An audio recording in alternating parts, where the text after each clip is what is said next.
Nongeye kubasuhuza rero bakunzi b'Impano Zacu TV, twongeye twagarutse turagarutse nanone ni impano nk'ibisanzwe. Reka nangire rero mbaha ikaze mbabwira ko tugiye kuganira n'umustar, tugiye kuganira n'umusaza benshi mwagiye mumwibazaho kenshi cyane munamudusaba, ariko twongeye twagarutse niyo mpamvu tuba tuhababereye kugira ngo tugende tujya hirya no hino twongere turebe koko impano z'abanyarwanda zirimo ziragenda zizamuka zite, ese zirimo ziratanga nama ki. Ubu rero turagarutse turi kumwe n'umusaza aratangira twibwira tubwire byinshi kuri we, mube hafi rero tuze kureba uburyo uyu musaza kariyeri ye ya sinema irimo iragenda ifata indi ntera. Yes, nze twaye ikaze kuri Impano Zacu TV. Murakoze cyane kumpa ikaze. Nagira ngo utangire wibwira abantu bakurikiye Impano Zacu TV kugira ngo bamenye ngo ese ubu ngubu turimo turavugana nande nyirizina. Turimo turavugana banyita umusaza, ariko ubundi ku mazina yanjye bwite nitwa Kwihangana Abraham. Kwihangana Abraham w'imyaka ingahe, ese utuye he? Ntuye Nyamirambo, ariko navutse 63 n'ubiye byose na mwaka mwagereranya nk'abanyamakuru. 63. Iyo akora abasaza namwe muri mu kigero kimwe, bari abasaza bo muri mu kigero kimwe, ubona ko ntago natinya kuvuga ko bagutambutseho wenda kubijyanye no kumenyekana, ese wowe ubavugaho iki? Bari abasaza bantambutseho ndabyemera, ariko nari kuntambukaho kuko bari abasaza abo ba PAPASAVA, abo ba Kanyombya, inganzo yarabakamanye.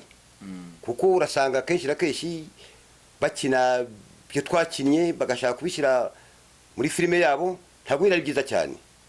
Ibitonde kuko ngiye ndi hafi kubatambukaho cyane kuko ndakunzwe rwose. Muri rusange sinema cyangwa se filime muri rusange imaze kukugeza kuki?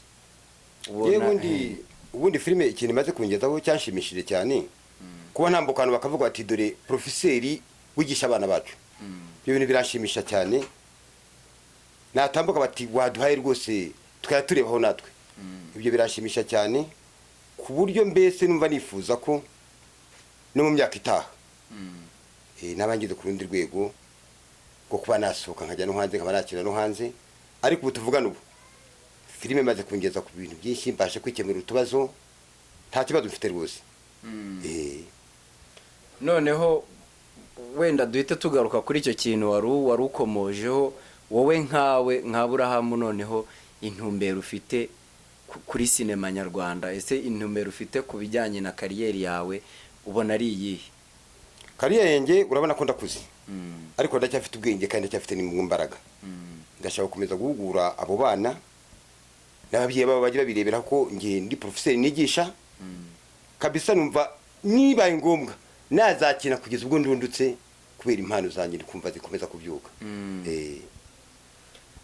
Zabura koze cyane rero, reka dusoreza ahangaha ikiganiro.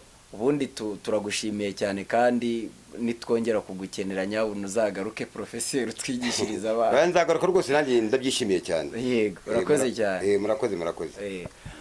Bakunzi rero ba Impano Zacu TV, mwabyiyumviye umusaza Abraham ati giye ndi profeseri. Rero yatuganirije byinshi cyane nkuko mubyumva.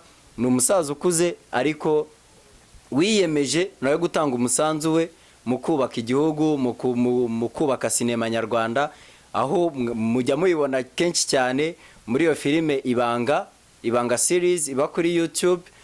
Abarimo arakina yaktinga ateretse utwana dutoya, ariko ati byose biba birimo birafasha urubyiruko, biba birimo bibarinda aba bana, biba birimo birarinda aba bana kuzagira aho batana bakajya mu kibi. Rero nakagaruka, turacyari Impano Zacu TV. Reka tubararikire kongera gusubira ubutaha tuganira n'abandi bastari batandukanye, tubereka impano z'abanyarwanda aho zirimo ziragenda ziva naho zirimo ziragera. Rero ndakubwira ngo kora subscribe ndetse unaviewinge cyane, uturebere video kubera ko nta bandi tuba twazikoreye usibye mwebwe. Byiza byo biracyagaruka. Ciao.